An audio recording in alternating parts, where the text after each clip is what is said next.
Eu quero ministrar uma palavra na vida da igreja hoje. Já quero pedir que você abra a sua Bíblia. Livro de Romanos, capítulo de número 12. A gente vai ler inicialmente do verso 4 até o verso 6. Deixa a sua Bíblia aberta.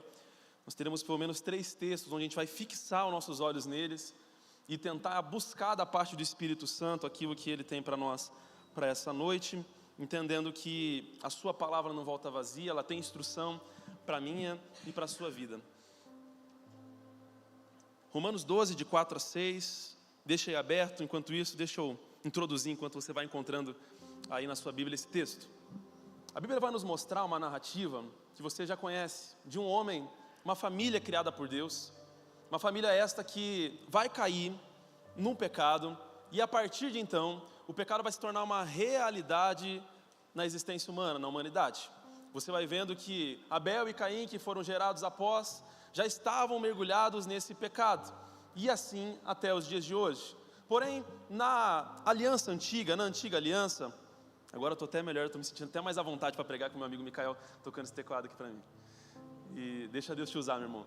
E na antiga aliança você vê que Deus instituiu alguns sacrifícios esses que tinham por objetivo a utilização do sangue de animais para fazer a função de cobertura sobre os pecados, as transgressões à lei de Deus. E aquilo teve sua validade até dado período, porém a lei e esses sacrifícios eles não santificavam o opressor. Eles apenas tinham a função de cobertura, apenas tinham aquela função de ali realmente não imputar sobre aquela pessoa o pecado. Mas no tempo dado por Deus, no tempo devido, a Bíblia vai nos mostrar que o Cordeiro de Deus, Jesus Cristo, Ele vem ao mundo, Ele vem a essa terra, e Ele como um cordeiro, mudo vai ao matadouro, e Ele então ali entrega a sua vida como um sacrifício perfeito e perpétuo. E a Bíblia vai nos dizer que se nós confessarmos os nossos pecados, Ele é fiel e justo para nos purificar de toda a maldade, e o sangue dEle nos purifica e nos lava de todo o pecado. Mas a obra não parou em Jesus. Ele escolheu os seus apóstolos, e os seus apóstolos deram continuidade a uma missão, deram continuidade a uma mensagem, e a Bíblia vai nos mostrar que Ele institui a igreja, Ele institui essa instituição que nós conhecemos hoje como a igreja, não as 4 paredes, não uma placa que identifica uma denominação, mas uma igreja global composta por pessoas salvas e remidas nesse sangue de Jesus ao redor de todo mundo, uma igreja cuja a cabeça é Cristo. E Ele institui essa igreja para levar adiante essa mensagem de salvação que Ele veio iniciar, trazendo na terra e deixou por escrito na sua palavra. A Bíblia vai nos declarar que Ele é a videira verdadeira e nós fomos enxertados nele. Nós não éramos povo, mas Ele nos fez povo seu. A Bíblia vai nos dizer que Ele veio para o que era seu, para os judeus, mas os judeus não receberam, antes o crucificaram, mas a todos quantos o receberam, deu-lhes o direito, o poder de serem feitos ou chamados filhos de Deus. Veja que grande privilégio que eu e você temos de sermos chamados filhos do Deus Altíssimo, do Deus Todo-Poderoso, do Deus Criador. Ele nos enxertou nele, na videira verdadeira, e dessa videira flui tudo o que nós precisamos para viver uma vida plena, tanto no corpo, quanto na alma, quanto no espírito. E ao olhar para essa realidade, eu vejo que em Jesus nós temos um referencial e um modelo. E por esses dias eu estava voltando de Guarapuava, de uma viagem de Guarapuava para Curitiba, e eu estava orando ali. Eu tenho o costume de utilizar o tempo de viagem para poder falar com o Senhor, buscar do Senhor mais da sua presença, da sua face, e orando ao Senhor, como que, entre aspas, do nada, veio uma expressão no meu coração. Eu nem estava pensando em nada que fosse ligado a isso, mas a expressão que veio no meu coração foi a anatomia de Jesus. E esse é o tema dessa palavra, porque nós queremos estudar aqui o corpo de Cristo. O corpo de Cristo simboliza a igreja de Jesus. E a Bíblia vai nos mostrar que a igreja tem um cabeça, e esse cabeça é Jesus. E hoje eu quero aqui, não sei se tem alguém da área da medicina, se eu falar alguma besteira, me perdoe, mas eu quero dissecar aqui o corpo de Cristo, falar um pouco mais a respeito da igreja de Jesus. E quando um corpo é dissecado, ele tem alguns propósitos. Talvez os principais seja, após uma morte, identificar qual foi a causa daquela morte. Por que aquela pessoa que agora já não está mais entre nós, por que ela faleceu? Mas também, muitas dissecações ocorrem para que remédios possam ser gerados, vacinas possam ser produzidas, para que avanços tecnológicos possam ocorrer, avanços científicos, e assim menos pessoas possam vir a óbito naquela mesma doença. E com essa mesma intenção, eu quero pensar um pouco com a igreja hoje, nessa noite, a respeito do corpo de Cristo, a igreja de Jesus, que Ele mesmo instituiu. A Bíblia vai nos mostrar que a igreja é como um corpo, e para isso eu gostaria que a gente pudesse ler texto base, Romanos capítulo de número 12, verso de número 4 até o verso de número 6, apenas a primeira parte do verso 6. Romanos 12, de 4 a 6, vai dizer o seguinte: assim como cada um de nós tem um corpo com muitos membros, e esses membros não exercem todos a mesma função, assim também em Cristo, nós que somos muitos, formamos um corpo, e cada membro está ligado a todos os outros. Temos diferentes dons, de acordo com a graça que nos foi dada. Então Paulo vai apresentar, não só na epístola de Romanos, mas Efésios, ele vai apresentar essa mesma ilustração, aos Coríntios também. Ele vai dizer que a igreja é como um corpo, e ele vai nos mostrar que esse corpo tem alguém que comanda ele, porque os nossos movimentos, o funcionamento do nosso organismo depende do nosso cérebro, da nossa cabeça. E ele vai identificar Jesus, o Cristo, o enviado de Deus, como a cabeça da igreja. É por isso que a igreja avança, é por isso que a igreja caminha, a igreja não fica paralisada, porque tem um cabeça sobre a igreja. Se o governo da igreja estivesse centralizado na pessoa de um homem ou de uma mulher, de um ser humano, a igreja teria acabado. Mas como ela está centralizada na pessoa de Jesus, a igreja continua avançando, eu e você estamos de pé, porque Jesus é o cabeça desta igreja. É o cabeça dessa igreja que está ao redor de todo mundo, e que um dia se encontrará com Ele nos ares, para eternamente estar com Ele. E aí, eu vejo que Ele instituiu essa igreja. Mateus 16, 18 e 19 vai nos dizer o seguinte: Jesus falando a Pedro: eu lhe digo que você é Pedro, e sobre esta pedra edificarei a minha igreja. Ele edificou a igreja, e a igreja é dele, a igreja não nos pertence. Nós podemos exercer até funções na igreja, até funções mesmo pastorais, mas as ovelhas são do Senhor, e nós estamos apenas apacentando as ovelhas do nosso Senhor. E olha a continuidade desse texto: as portas do Hades ou do inferno não poderão vencê-la.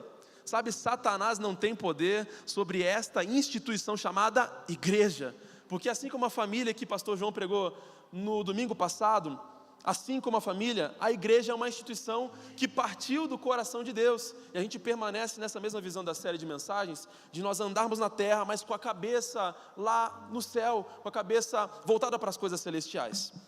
A continuidade do texto vai nos dizer: eu lhe darei as chaves do reino dos céus, e o que você ligar na terra terá sido ligado nos céus, e o que você desligar na terra terá sido desligado nos céus. Ou seja, essa igreja, da qual você faz parte, ela carrega uma autoridade espiritual que Jesus nos confiou. Você carrega a autoridade espiritual, e as portas do inferno não vão prevalecer contra o avanço da igreja. Quando a igreja avança, quando a igreja obedece o comando do cabeça, ela avança, e Satanás e seus demônios precisam recuar. E é por isso que nós temos visto Deus fazer tantas coisas maravilhosas em nosso meio. E quando eu olho para esse texto de Romanos, capítulo 12, verso 4 e verso 6, eu percebo algumas realidades na vida da igreja. Porque ao passo que nós vemos um corpo que simboliza a igreja de Cristo, composto pelas pessoas que fazem parte dessa visão de Jesus, eu vejo também que esse corpo ele vai representar a unidade, porque é um só corpo. Não são vários corpos, não é um corpo para cada país, para cada cidade ou para cada denominação, não. É um corpo do qual Jesus é o cabeça, uma única cabeça que comanda um único corpo. Isso vai identificar para nós a unidade, mas também eu vejo que esse corpo tem diversos membros, membros com funções diferentes, membros que têm situações que eles têm demandas diferentes no corpo, membros que fazem atividades diferentes. Então, ao mesmo tempo que eu vejo a unidade, eu vejo a diversidade, a pluralidade do corpo, várias funções. Cada pessoa dentro do corpo de Cristo é importante. Você é importante para o corpo de Cristo. Você tem uma função dentro do corpo de Cristo, para que esse corpo, essa igreja, continue avançando e cumprindo os propósitos do cabeça na terra. Todos nós aqui temos uma importância para Jesus. Não há ninguém que não seja importante. Talvez você já tenha ouvido pessoas dizer para você que você não é importante, que a sua contribuição não vale a pena, ou te silenciaram. Mas eu quero te dizer que no reino de Deus você tem lugar na mesa para você. Você pode ser útil para fazer a vontade daquele que é o cabeça da igreja. E eu vejo que a unidade do corpo de Cristo, ela vai revelar o Pai, mas a diversidade vai manifestar as obras do Espírito. Quando eu olho para essa questão da unidade, eu vejo que Jesus, enquanto estava na terra, ele orou por isso também. Antes mesmo de instituir a igreja oficialmente, ele orou em João 17, capítulo conhecido como a oração sacerdotal de Jesus. A partir do verso 20 vai dizer o seguinte: a minha oração, Jesus orando, a minha oração não é apenas por eles, rogo também por aqueles que crerão em mim por meio da mensagem deles, para que todos sejam um. Olha só a oração de Jesus antes da igreja ser instituída: para que todos sejam um. Pai, como tu estás em mim e eu em ti, que eles também estejam em nós. Para quê? Para que o mundo creia que tu me enviaste. Eu dei-lhes a glória que me deste, para que eles sejam um, assim como nós somos um, eu neles e tu em mim, que eles sejam levados à plena unidade, para que o mundo saiba que tu me enviaste e os amaste como igualmente me amaste. Olha só que interessante, Jesus já estava orando para aqueles que viriam a crer nele, que creriam por causa da pregação da própria igreja, ao redor dos séculos, a unidade do corpo ao longo dos séculos. Mas eu vejo também a unidade do corpo no sentido de que a nossa unidade enquanto igreja, ela vai revelar que Deus realmente é poderoso, vai revelar a glória de Deus. Olha as palavras que Jesus utilizou: para que o mundo creia que tu me enviaste. Então, quando nós estamos em unidade, num mesmo pensamento, numa mesma visão, andando numa mesma direção, nós revelamos a glória de Deus, revelamos que Jesus é o enviado de Deus e que a sua obra é plena, sua obra é completa. A sua obra não é apenas uma história, mas ela é real e ela muda nossas vidas. Eu vejo que Jesus, ele deseja e desejava que nós fôssemos apenas um, e por isso ele nos deu a glória. Deus nos deu a glória que deu a Jesus anteriormente, para que a gente pudesse andar de glória em glória cada vez maior, caminhar nessa mesma glória. É interessante essa questão da unidade, porque o propósito dela é para que o mundo creia que o Pai enviou o Filho. Mas o oposto também deve alertar o nosso coração. Como eu disse, a dissecação do corpo pode também ter efeitos de vacina, de remédio, para que a gente evite alguns erros que levaram outras pessoas à morte, porque a divisão, ela vai ter o poder de acabar com essa mensagem de Jesus e tirar a validade da mensagem de Jesus. Jesus mesmo disse que um reino dividido, ele não vai prosperar. Uma igreja que se divide, um corpo que quer cada um andar para um lado e não tem uma direção, vai sofrer problemas, não vai prosperar. Mas quando nós olhamos para a unidade, nós vemos um avanço numa mesma direção, numa maior velocidade e numa maior unidade que revela a glória de Jesus. E isso vai exigir de mim e de você um pouco de esforço. É fácil estar em unidade? É fácil estar em concordância? É fácil você liberar perdão? Ou você, quem sabe, perdoar alguém? Eu sei que não é fácil. Eu também sou de carne e osso. Mas Elias, a Bíblia diz que também era homem como nós, e ele orou, e o céu se abriu, e o céu fechou, desceu fogo do céu. Então, todos nós estamos nessa mesma situação, mas nós temos a ajuda do Espírito Santo de Deus. E ele vai nos ajudar para manter essa unidade. Olha o que o autor aos Hebreus vai dizer em Hebreus 12, 14. Esforcem-se para viver em paz com todos e para serem santos, porque sem santidade ninguém verá ao Senhor. Não é para estar em unidade apenas com alguns. Não é para estar em paz apenas com uma parcela do corpo de Cristo, apenas com uma parte, uns membros do corpo de Cristo, mas com todo o corpo. E aí, essa unidade, ela vai exigir de nós esforço. Vai exigir de nós renúncias pessoais, vai exigir da minha e da sua vida que a gente às vezes libere perdão mesmo sendo ofendido. Para o quê? Para que haja unidade no corpo de Cristo e o nome de Jesus venha a ser evidenciado nessa terra. Ele é o cabeça, mas ele deixou a igreja como os seus pés e as suas mãos, os seus representantes aqui neste lugar. Nós somos esses representantes. E eu vejo que isso vai exigir de nós esforço. Olha o texto de Efésios 4, versos 1 a 4. Como prisioneiro do Senhor, Paulo falando, rogo-lhes que vivam de maneira digna da vocação que receberam. Sejam completamente humildes e dóceis, sejam pacientes, suportando-vos uns aos outros com amor. Façam todo o esforço para conservar a unidade do Espírito pelo vínculo da paz. Por quê? Porque há um só corpo e um só Espírito, assim como a esperança para a qual vocês foram chamados é uma só. quando nós decidimos andar em unidade, nós vemos a glória de Deus, mas deixa eu te avisar, vai exigir de você e da minha vida um pouco de esforço. E ele vai falar até de uma forma um pouco mais enfática, dizendo, façam todo o esforço para conservar a unidade do Espírito. Será que eu e você já fizemos todo o esforço para andar em unidade com nossos irmãos? Porque às vezes você vai ter que suportar um ao outro. E ele vai dizer isso no versículo anterior. E suportar não é simplesmente, estou aguentando essa pessoa. É dar suporte, é fornecer ajuda. É no momento difícil você ser aquele ombro amigo. É no momento de crise, no momento de falecimento na família, você ser aquele que está presente. É no momento que alguém precisa de uma intercessão, alguém precisa de uma oração, você está lá e faz aquela ligação. É naquele momento que você sente de Deus de enviar uma palavra e você obedece à voz do cabeça, e aquela palavra chega como um remédio, chega como um bálsamo na vida daquela pessoa. É fazer um esforço para dar suporte, para suportar uns aos outros, para andarmos em unidade. Isso é muito interessante porque vai revelar que nós temos a mente de Cristo. A Bíblia vai dizer que aquele que é nascido de novo tem a mente de Cristo. Como Jesus pensaria no meu lugar? Para manter a unidade do corpo de Cristo. E a gente tem o exemplo no céu. O céu é a nossa referência. Você não vê desunião na Trindade. São três. Às vezes até nós confundimos um pouco as funções, porque eles andam em unidade. O Pai promove o Filho promove o Espírito promove o Pai e o Filho, assim por diante. É uma obra maravilhosa. O Espírito está preparando a sua igreja para encontrar com o Filho e com o Pai. Olha só que lindo. E lá na eternidade nós estaremos todos reunidos e todos daremos glória à Santa Trindade. Nós daremos glória ao Pai, daremos glória ao Filho, daremos glória ao Espírito. E enquanto estamos aqui, estamos apenas ensaiando esse louvor ao Senhor. Mas eu olho também para o ministério angelical. Os anjos também andam em unidade. Quando Daniel começou a orar para entender um mistério, que ele passou 21 dias orando, a Bíblia diz que quando chega o 21º dia, Gabriel chega com uma resposta e uma explicação. Mas aí Gabriel vai dizer para ele, no dia que você começou a orar, eu já fui liberado com a resposta. Porém, no meio do caminho tinha uma resistência maligna, um príncipe da Pérsia, que me resistiu por muito tempo, e eu pedi por ajuda, e o arcanjo Miguel, um anjo guerreiro, veio me ajudar, e ele conseguiu me liberar para que eu viesse te entregar a resposta. Os anjos trabalhando em favor de um único propósito, de um mesmo propósito.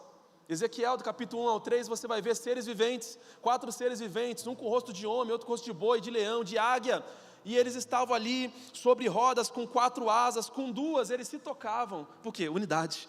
Mas com outras 2 eles se escondiam da glória de Deus, mas o Espírito de Deus estava guiando aqueles anjos, e a Bíblia diz que onde um ia, onde o Espírito ia, eles iam também, e eles não retrocediam, eles somente avançavam. Unidade. Olha só que interessante, nós vemos também lá em Apocalipse 4 e 5, os anjos ali adorando ao Senhor, os 24 anciãos, os 4 animais, todos no mesmo propósito de se render diante do trono do Cordeiro, adorando ao Senhor. Depois uma grande multidão, milhares de milhares, milhões de milhões, todos com o mesmo propósito, adorando aquele que vive e reina para todo sempre. Unidade também no ministério angelical. Isso deve nos ensinar alguma coisa, que nós precisamos estar em unidade. Então quando a gente vem num culto, a gente não pode estar distraído. A gente tem que estar como um corpo só, olhando para o trono de Deus, porque o único digno de ser exaltado aqui não é o ministério de louvor, não é o pregador, aquele que faz a consagração, não são as pessoas que trabalham no voluntariado da igreja nas mais diversas áreas, não. O único digno e o único pelo qual nós fazemos tudo isso se chama Jesus Cristo de Nazaré. Ele está sentado sobre o trono, Ele está neste lugar, Ele permanece no seu alto e sublime trono, e ninguém tira Ele daquele lugar. Aleluia. Eu e você precisamos ter essa visão nessa noite, da unidade na adoração ao Senhor. Como eu disse, a divisão ela pode acabar com uma igreja. É interessante que muitas coisas vão tirar o nosso Deus, vão irar o nosso Deus.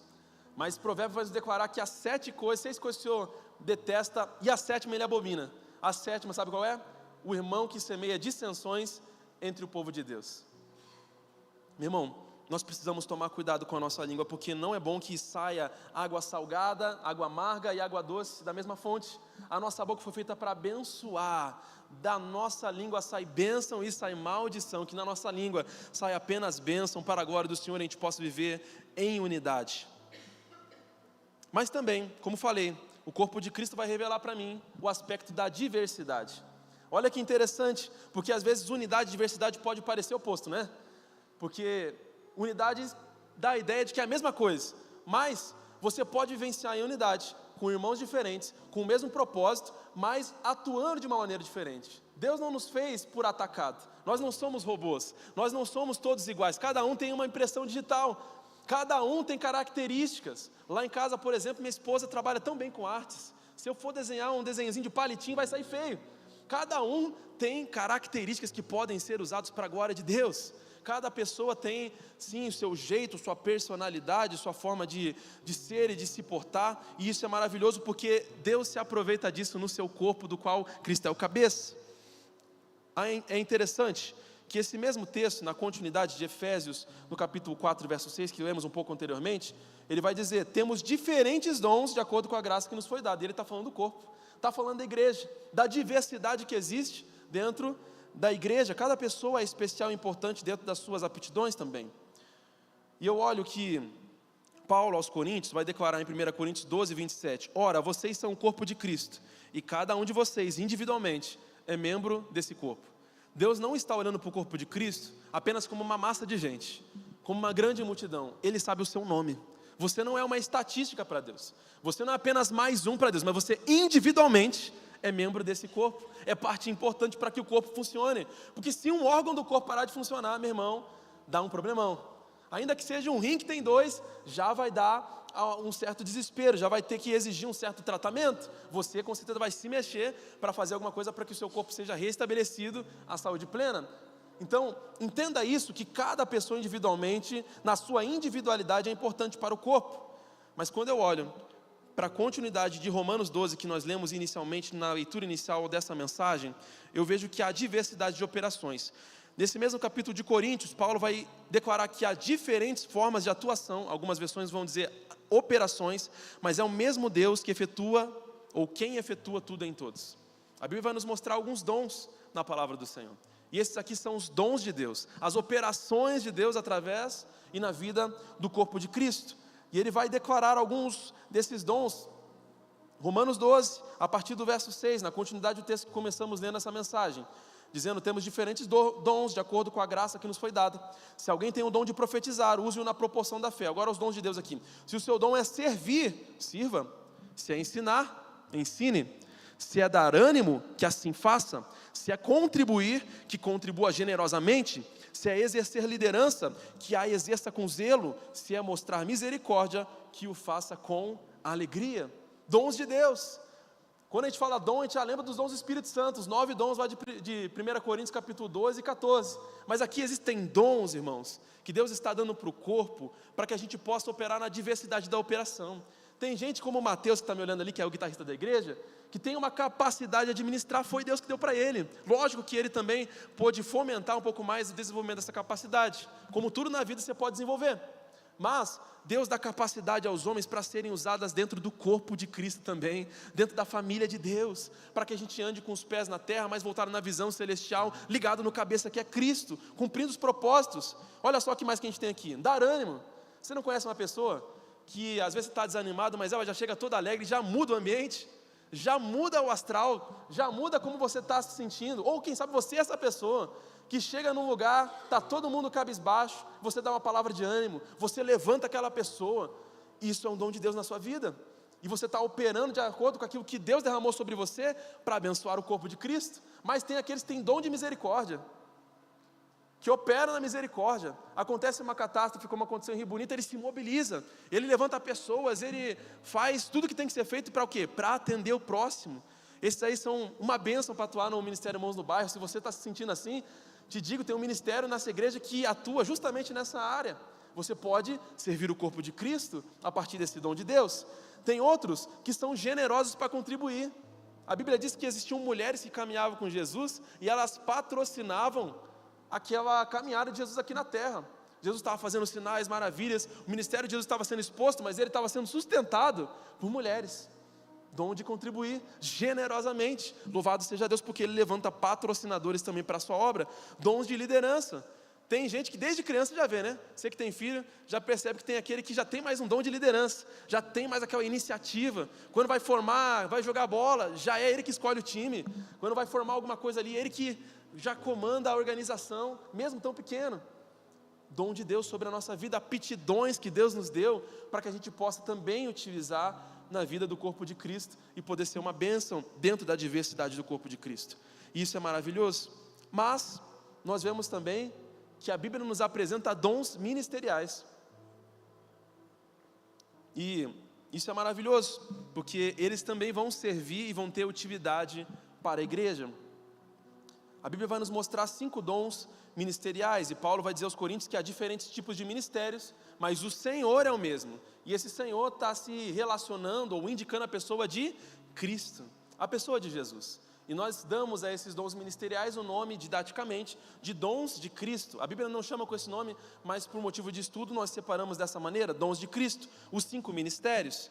Efésios 4, verso 11. Vamos ler esse texto de Efésios 4, verso 11, para que a gente consiga compreender à luz da palavra. Deixe sua Bíblia aberta em Efésios, capítulo de número 4, para que você possa acompanhar também a sequência desse raciocínio.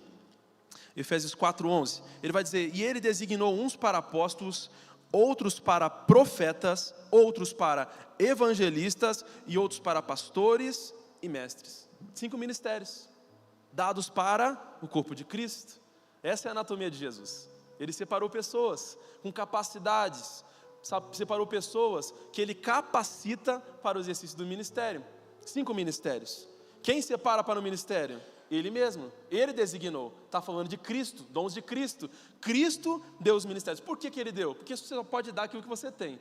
E se você olhar para o ministério de Jesus, ele foi os 5 ministérios ao mesmo tempo que na terra. A gente não vê pessoas no corpo de Cristo geralmente que movem nos 5 ministérios de forma plena. Mas Jesus operou. Você vai concordar comigo que Jesus foi apóstolo?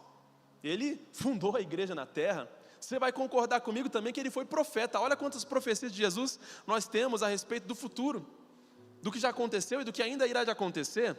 Mas você vai concordar também que ele foi evangelista, afinal ele trouxe o evangelho do reino de Deus para a terra. Mas também ele foi o bom pastor. E ele era mestre. A maior parte do ministério de Jesus ele passou o tempo ensinando. Você vai ver o Sermão da Montanha, um ensino maravilhoso que nos inspira até o dia de hoje. Jesus congregou nele mesmo os 5 ministérios e ele distribui para a igreja de acordo com a sua vontade. Só que qual que é o propósito desses ministérios? Por que Jesus identificou e separou 5 ministérios para distribuir para a igreja? Qual é a motivação e a finalidade?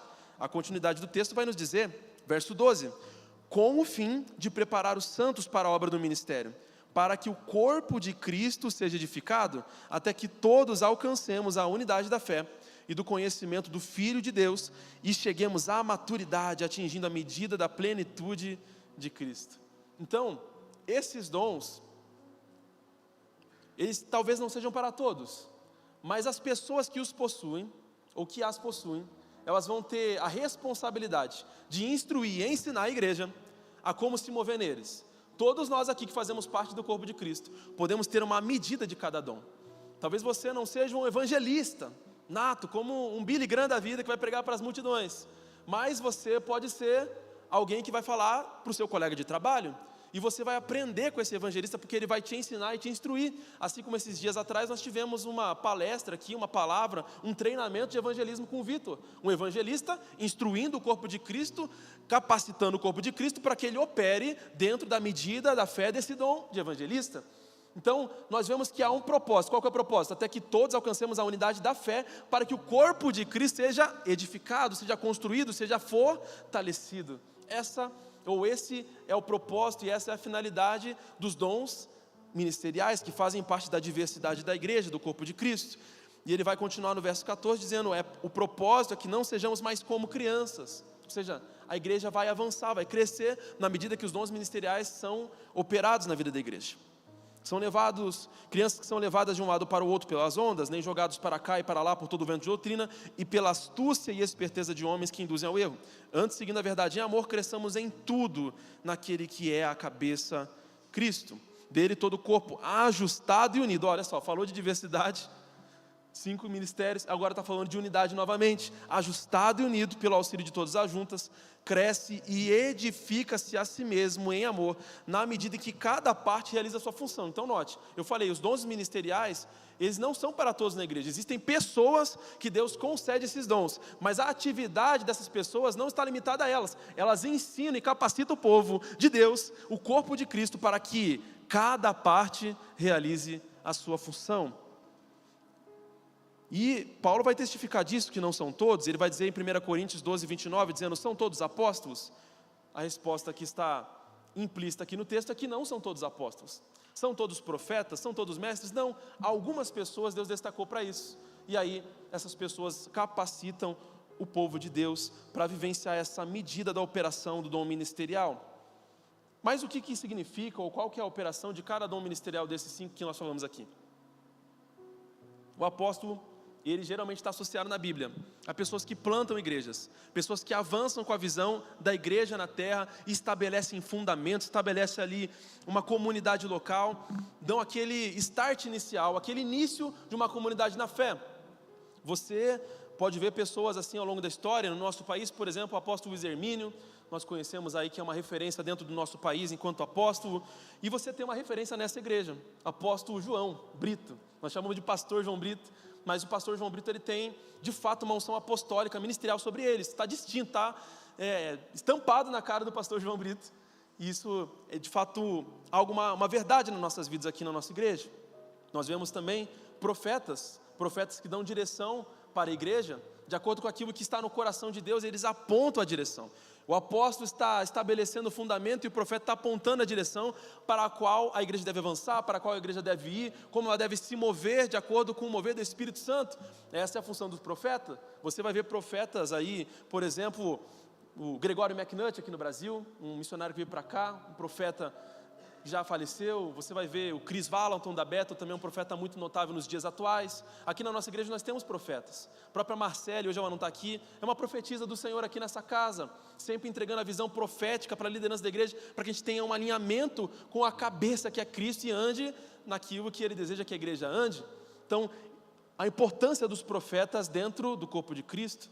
Nós temos evangelistas que anunciam a mensagem do evangelho, evangelista que o cara está na padaria, o camarada está na padaria, ele acha uma forma de conectar pão com Jesus, e fala que Jesus é o pão da vida, e já começa a desenrolar uma história ali, porque a função dele no corpo realmente está ligado a falar e anunciar esse evangelho de Cristo, e ensinar a igreja como caminhar nessa visão. Eu citei para você aqui o Vitor, que deu um treinamento de evangelismo maravilhoso, de 2 horas para nós aqui, foi um treinamento condensado, porque tem muito a ensinar pela vivência, que já experimentou no Senhor, dentro desse ministério de evangelismo. Mas hoje o Isaac mandou uma mensagem. Isaac, se você não conhece, é um adolescente da igreja, fez 18 anos recentemente, hoje foi fazer Enem, e ele chegou 2 horas antes do Enem, porque ele queria evangelizar alguém, falou de Jesus para 3 pessoas, irmão.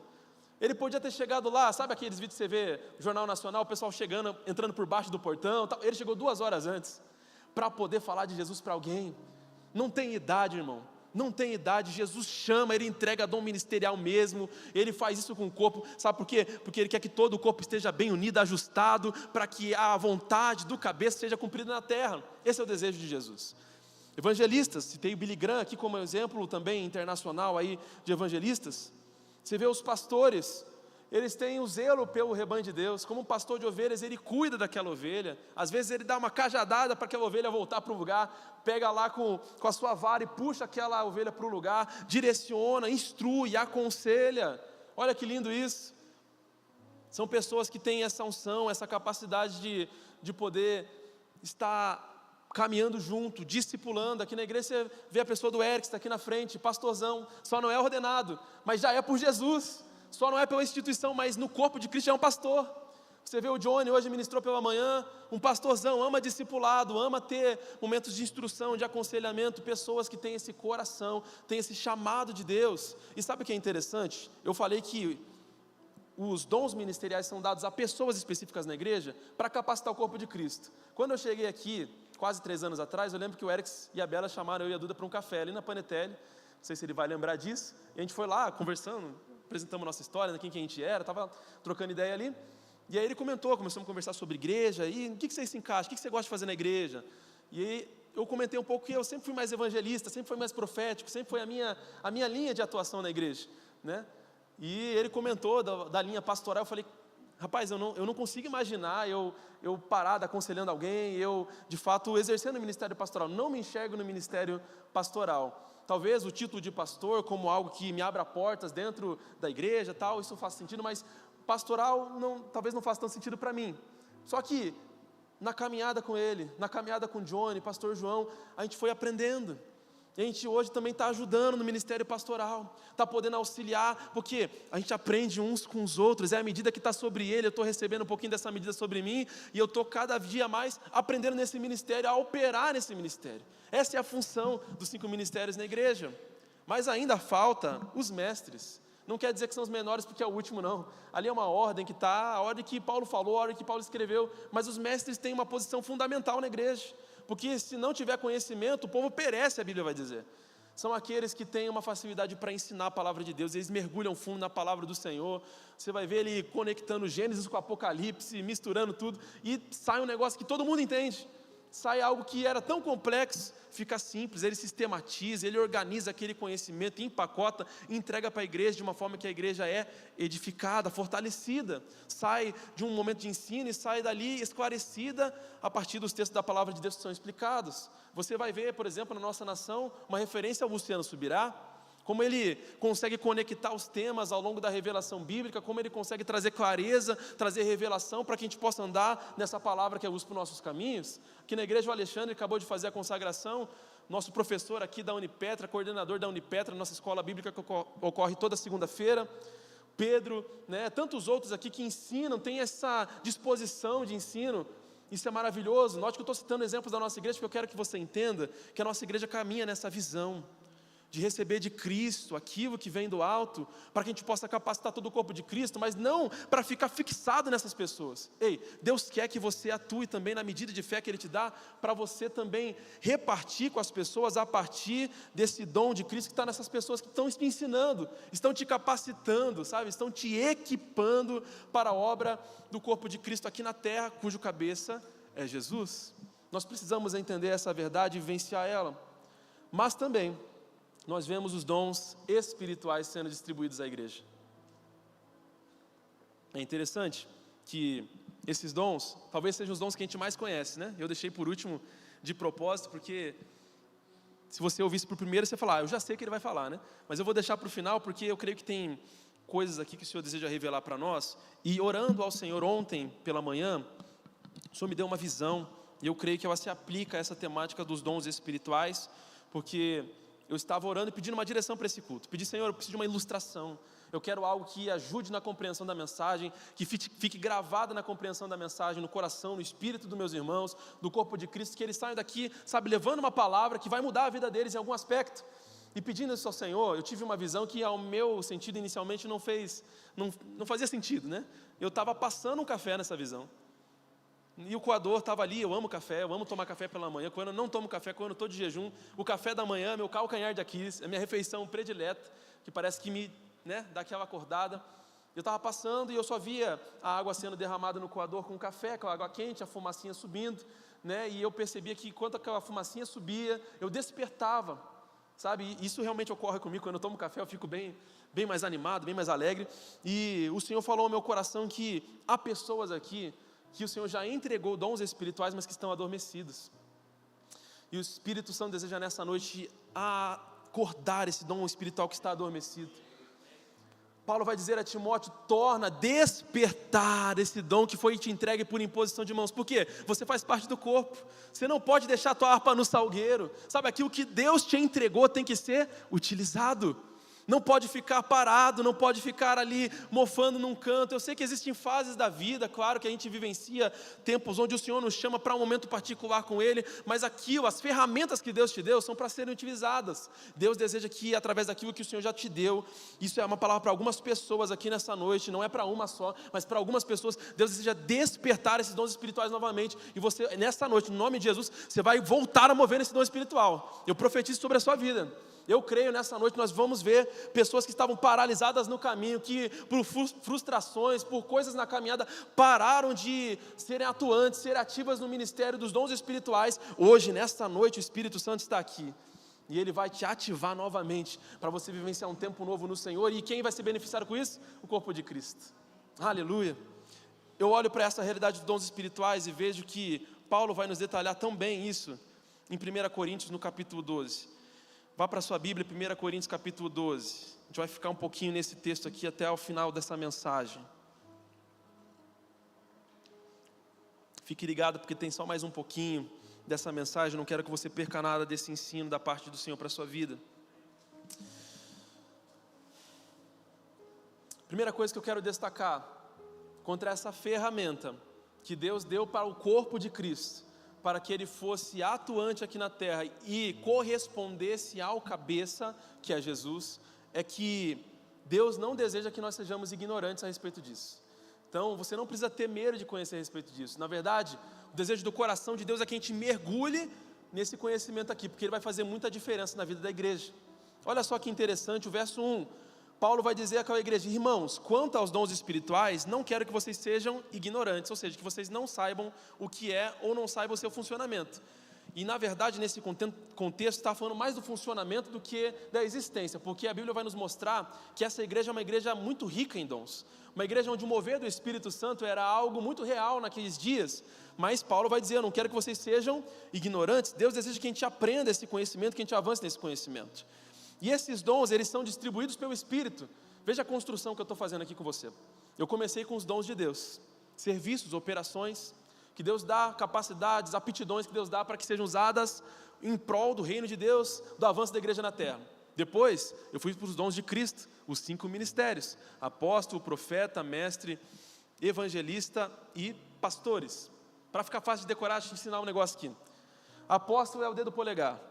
Por quê? O apóstolo ele vai mover em alguns dons ministeriais, mas a ênfase dele é apostólica. Então ele toca um pouquinho profético, toca um pouquinho evangelista, ele toca um pouquinho nessa área também do pastoral, essa área do ensino. Olha o pastor João, vai dizer que ele não tem um pouquinho de profeta, evangelista, pastor e mestre. Ele toca um pouquinho disso tudo, mas ele tem a visão de instituição, de fundamentar uma igreja. Depois do dedo polegar vem qual? O indicador, o profeta, né? O profeta ele aponta o dedo e fala: assim diz o Senhor. Então, você decora que esse aqui é o profeta que vai trazer uma visão do alto para a vida da igreja, para a vida de uma pessoa. O dedo do meio vai nos mostrar que ele é maior, ele tem evidência. E assim são os evangelistas. Filipe, evangelista, a Bíblia vai dizer, chegou em Samaria, causou lá todo o movimento, porque ele chegou pregando, os demônios gritavam em alta voz saindo das pessoas, os enfermos eram curados, houve grande alegria na cidade, muitas pessoas se converteram. Então, foi todo o movimento, dedo maior. Mas o dedo anelar vai revelar o dedo da aliança, o dedo que vai revelar um compromisso, uma aliança com o cuidado e com o zelo do povo de Deus, que é o ministério pastoral. E o dedo mindinho, ele não é menos importante porque ele é menor, mas ele acessa lugares que outros não acessam, que só o ensino vai poder acessar lá dentro da divisão da alma e do espírito por meio da palavra de Deus. Então fica fácil de decorar, né? Apóstolo, profeta, evangelista, pastor e mestre, dons de Cristo. E agora por último, dons do Espírito Santo, que quem distribui? O Espírito Santo. 1 Coríntios 12:4, há diferentes tipos de dons, mas o Espírito é o mesmo. Olha o verso 7 que ele vai dizer: a cada um, porém, é dada a manifestação do Espírito, visando ao bem comum. Então, meu irmão, não tem uma justificativa bíblica para você não buscar um dom espiritual. Você tem que sair daqui com esse desejo, com esse fogo no teu coração. Você tem que sair daqui, sabe, colocando isso na sua listinha de oração, para você orar todo dia por isso, buscar mesmo, sabe por quê? A cada um, não fica ninguém de fora. Todo o corpo de Cristo precisa se mover dentro dessa visão dos dons espirituais, e é dada a manifestação do Espírito com um propósito. Sabe qual é o propósito? Visando o bem comum, não é para o bem próprio, né? Você não vai profetizar para você se abençoar, você vai profetizar na vida do teu irmão, na vida de uma igreja, para abençoar aquela comunidade de fé, o corpo de Cristo. Esse é o propósito dos dons espirituais, visando o bem comum, visando o bem do corpo. Agora, vai comigo para o verso 11 do capítulo 12. Todas essas coisas, porém, são realizadas pelo mesmo e único Espírito, e Ele as distribui individualmente a cada um conforme quer. Se não ficasse muito claro na primeira vez que Ele falou, Ele ainda reforça no verso 11. Ele vai distribuir como? Individualmente. Não é em grupo, é para pessoas específicas, para todos, para cada um, mas de forma individual, conforme quem quer. Eu? Não, conforme o Espírito deseja. Conforme o Espírito deseja mover através da minha e da sua vida. Verso 12. Ora, assim como o corpo é uma unidade, embora tenha muitos membros, e todos os membros, mesmo sendo muitos, formam um só corpo, assim também com respeito a Cristo. Novamente, o corpo sendo citado na dinâmica dos dons, agora dos dons espirituais. Mas quantos e quais são os dons? Os dons estão descritos do verso 8 ao verso 10, e se você fizer uma contagem ali, você vai perceber que são 9 dons espirituais que Paulo vai listar ali. e 9 na Bíblia, a Bíblia tem alguns mistérios com os números, nós chamamos de numerologia bíblica, números que se repetem com o mesmo significado ao longo da palavra e trazem uma mensagem para nós. E o número 9 é o número da frutificação. Você vai lembrar que os frutos do Espírito também são 9 características, ou melhor, o fruto do Espírito, 9 características que revelam o caráter de Deus. Número 9 você vai ver também no candelabro, uma figura, uma imagem que tinha no tabernáculo, que ele era composto de 3 ramos para um lado, 3 ramos para o outro, 3 ramos para cima, e ali era colocado fogo, e aquele fogo iluminava o lugar santo dentro do tabernáculo. E aquele tabernáculo, ao longo da Bíblia, nós não vamos entrar no detalhe disso aqui, mas ao longo da Bíblia, a figura do tabernáculo representa a pessoa e a obra do Espírito Santo. Olha só a conexão, 9 ramos, fogo, tabernáculo, candelabro feito de ouro. Então, você vai ver essas figuras relacionadas ao número 9, ligadas à frutificação. E é interessante que nós temos 9 dons do Espírito. Acompanhe comigo 12, verso 8. Pelo Espírito, ou seja, é Ele quem dá, não é uma pessoa, mas é o Espírito Santo. Pode ser através de uma pessoa, por imposição de mãos, como foi na vida de Timóteo, mas é o Espírito através daquela pessoa. Pelo Espírito, a um é dada a palavra de sabedoria, a outro a palavra de conhecimento, pelo mesmo Espírito. A outro fé, pelo mesmo Espírito. A outro dons de cura, pelo único Espírito. A outro poder para operar milagres. A outro profecia. A outro discernimento de espíritos. A outro variedade de línguas. E ainda a outro interpretação das línguas. Então, você veja que é o mesmo Espírito que atua tudo em todos. Então, um filtro para nós é que, se há diferentes operações de dons espirituais na igreja, elas têm que se conversar. Não pode haver confusão, afinal é o mesmo Espírito que opera tudo em todos. Por isso Paulo está nos ensinando em como mover, em como operar dentro dessa diversidade do corpo de Cristo, que são os dons espirituais. E como eu comentei contigo, o candelabro ele tem 3 ramos para um lado, 3 ramos para o outro e 3 ramos centrais. Dentro dessa visão de divisão, a gente também categoriza e divide os dons espirituais até por uma questão de facilidade didática de estudo. Eu vejo aqui os dons de revelação, dons de poder e dons vocais ou dons da palavra. Os dons da revelação são palavra de conhecimento, palavra de sabedoria, discernimento de espíritos. Dons de poder, dom da fé, dons de cura, operação de milagres, dons vocais, é o dom de profecia, variedade de línguas e interpretação de línguas. Quando nós falamos dos dons de revelação, palavra de conhecimento, sabe o que é a palavra de conhecimento? É quando o irmão, quando você tem um entendimento da parte de Deus a respeito de algo que você não poderia entender naturalmente. Então, eu estou orando pelo Eric e me vem na cabeça que ele está com uma dor no fígado. Eu não sabia, ele não me contou, foi algo que o Espírito Santo colocou no meu coração. Diante daquela informação, Jesus não quer apenas que eu saiba aquela informação, Jesus não é fofoqueiro, Ele está querendo que eu haja em relação àquilo. Então eu vou até a pessoa do Eric e pergunto, você está com uma dor no fígado? Ele falou, estou com uma dor no fígado, estou com um problema assim, assim, assado. E aí eu vou orar com a vida do Eric, vou orar pela pessoa dele, e Deus vai curar, porque Deus está mostrando alguma coisa com um propósito para o bem comum, para que ele seja abençoado e todo o corpo de Cristo seja são. Mas a palavra de sabedoria é essa mesma palavra de conhecimento seguida de conselho. Porque pode ser que Deus me mostre que o problema do fígado do Eric está acontecendo por causa da alimentação dele de forma X e Y. E se ele mudar a alimentação dele para uma outra maneira, essa dor vai cessar. Pode ser que, assim como José, eu tenha uma palavra de conhecimento na interpretação de um sonho, e aí eu tenho um conselho, uma sabedoria dada por Deus, não pelo homem, mas uma sabedoria dada pelo Espírito de Deus para resolver uma situação. Ele vai chegar para o faraó e falar, ó, fica 7 anos guardando, porque vão ser 7 anos de bonança, e depois os outros 7 anos vão ser anos de escassez, e você vai ter material armazenado, comida armazenada, palavra de sabedoria. Por causa dessa palavra de sabedoria, o Egito se manteve como a maior nação da terra naquele tempo, e José foi elevado a um cargo de grande eminência. Olha só que maravilhoso. E o discernimento de espíritos, discernimento para perceber a atividade angelical. Eu fui no Bambu recentemente com o pastor João, e a gente teve uma ministração voltada sobre esse tema. Tem um pastor lá, um apóstolo Márcio Tanino, que ele tem um mistério com os anjos. Ele enxerga anjo em tudo que é lugar, e ele fala as coisas e realmente tudo se encaixa, é muito maravilhoso. Discernimento de espíritos, percebe a atuação do Espírito Santo, tem visões de Deus. Discernimento de espíritos, percebe ou tem visualizações do Cristo ressuscitado. Quantas pessoas no Oriente Médio já ouviu testemunhos que viram Jesus, tiveram aparições de Jesus se revelando a elas? Discernimento de espíritos é uma manifestação do Espírito Santo. Ou ainda, percebe a atuação demoníaca, a atuação maligna, também faz parte do discernimento do Espírito. Deus quer que você tome uma atitude em relação a isso e libere a libertação que existe em você por meio de Jesus Cristo. Mas nós temos também os dons de poder, dom da fé. E essa fé não é a fé que você tem para crer em Jesus para a sua salvação, porque a salvação nos é dada pela fé mediante a graça, mas é uma fé, um nível de fé, uma medida de fé além, para uma circunstância específica, onde você precisa de uma atuação da parte do Senhor. A Bíblia vai dizer em Hebreus 11 que pela fé Daniel fechou a boca dos leões.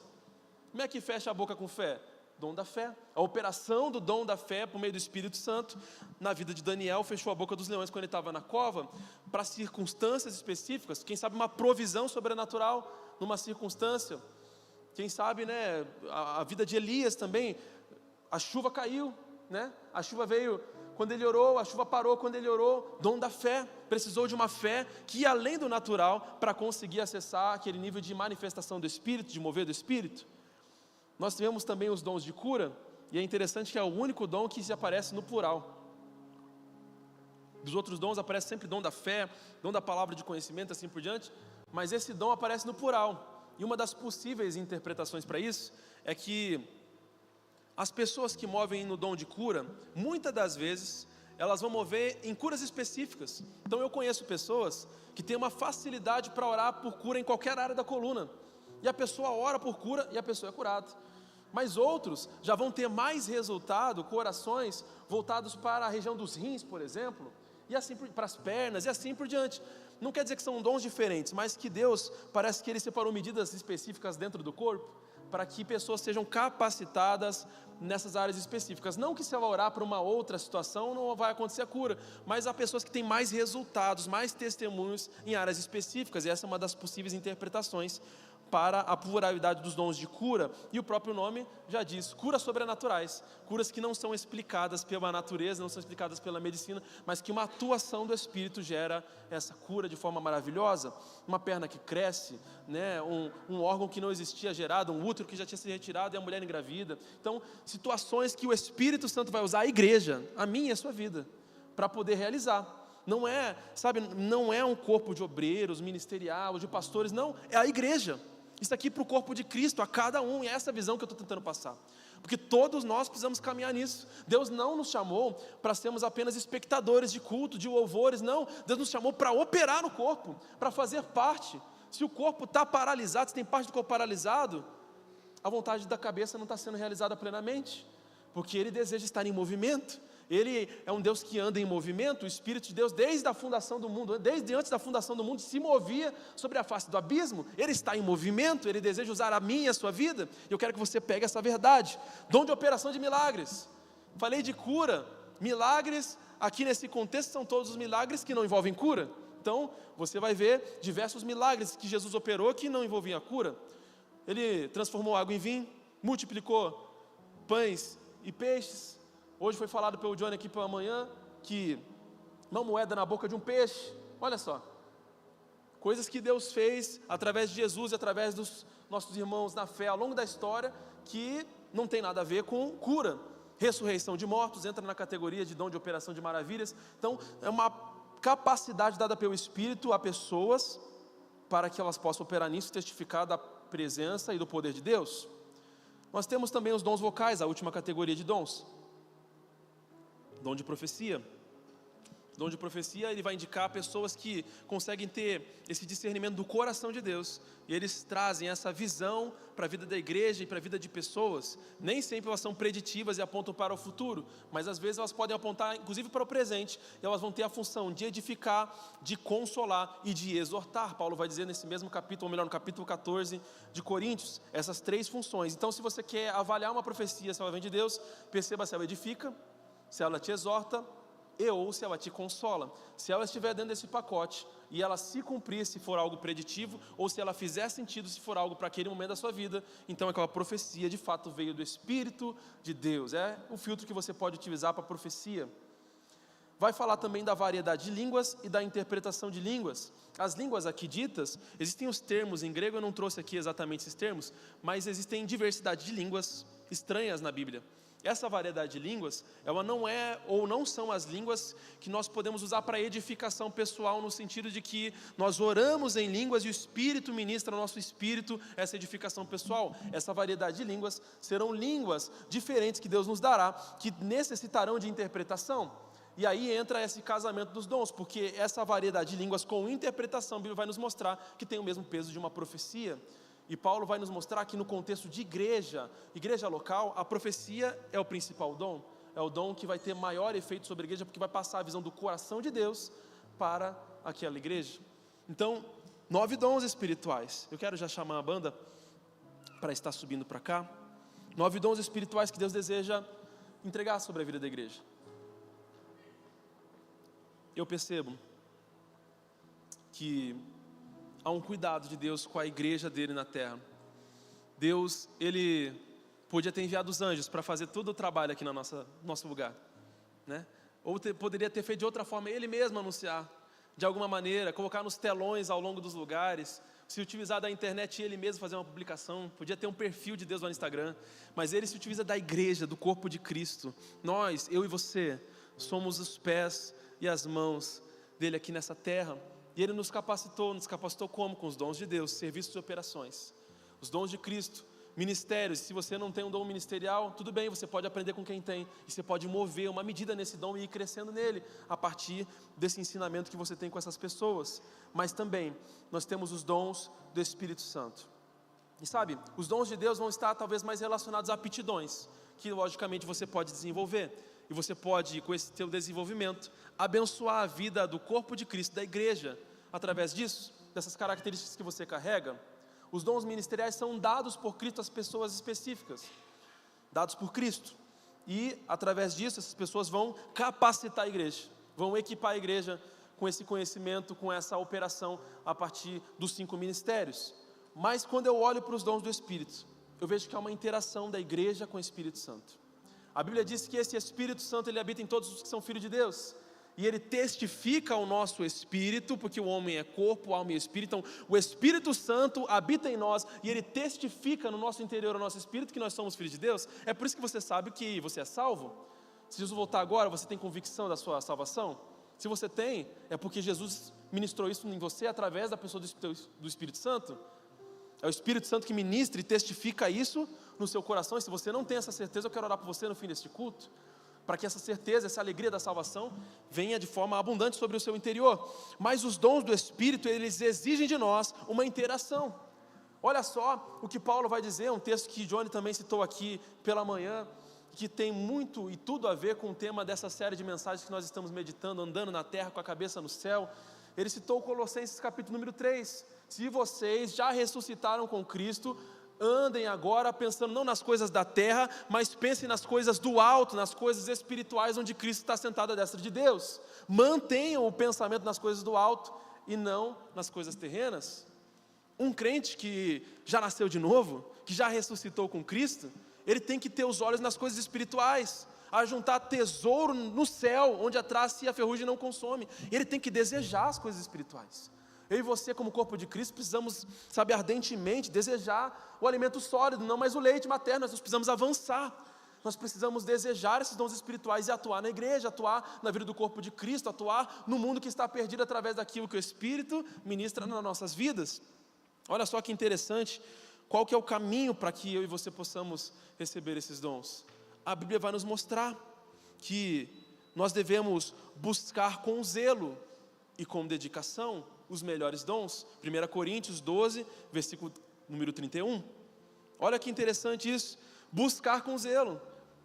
Não é uma atitude passiva, é uma atitude ativa da igreja. Tiago vai dizer, achegai-vos a mim e eu me achegarei a vós. Exige um primeiro passo da igreja. Para a salvação, a Bíblia vai dizer que Ele nos fez ovelha do seu pasto, Ele nos escolheu, mas sabe, para você crescer e edificar a tua salvação, você confirmar a tua salvação, você evoluir na fé, você precisa ir atrás disso. Jesus nos ensinou pedir e dar-se-vos-á, buscar, encontrarei, bater e abrir-se-vos-á. Nós precisamos pedir, bater, buscar a face do Senhor, para receber aquilo que Ele tem para nossas vidas. Fique de pé por gentileza no seu lugar. Há um lugar para a igreja buscar, e você está num ambiente propício para isso nessa noite. para você ser despertado nos dons espirituais, você ser ativado nos dons espirituais. Há algo que o Espírito quer derramar, não é sobre a igreja de uma forma geral nessa noite. Ele quer derramar a cada um. Você está entendendo? Você crê que o Espírito Santo está aqui, amém? Você crê que Ele quer derramar sobre a sua vida dons espirituais? Sabe, há um lugar que nós podemos acessar pela busca. E Ele vai dizer, se você fala em outras línguas, ore para que interprete. Irmão, nós precisamos orar e precisamos clamar a Deus. E o meu convite para você nessa noite, enquanto a banda toca aqui, é que a gente faça um clamor coletivo aqui, pedindo por dons espirituais. E você vai perguntar para mim qual dom eu vou pedir. Aquilo que o Espírito Santo queimou no teu coração enquanto você ouvir essa mensagem. Porque é para cada um, então alguma coisa queimou no seu coração. Se não queimou, começa a pedir para Ele queimar um dom espiritual. Sabe, Ele te dá desejo, porque Ele opera em nós o querer e efetuar. Primeiro Ele bota o desejo em nós, e depois Ele efetua através de nós. Então, no nome de Jesus, se você deseja receber dons espirituais da parte do Espírito Santo nessa noite, eu quero chamar você a vir à frente neste lugar com fé. E nós agora vamos buscar a face do Senhor. É só isso que nós vamos fazer. Nós vamos buscar a face do Senhor, para que a igreja seja edificada no poder do Espírito Santo. Se você assim deseja, enquanto a banda está cantando aqui, você poderá sair do seu lugar, poderá vir à frente no nome de Jesus.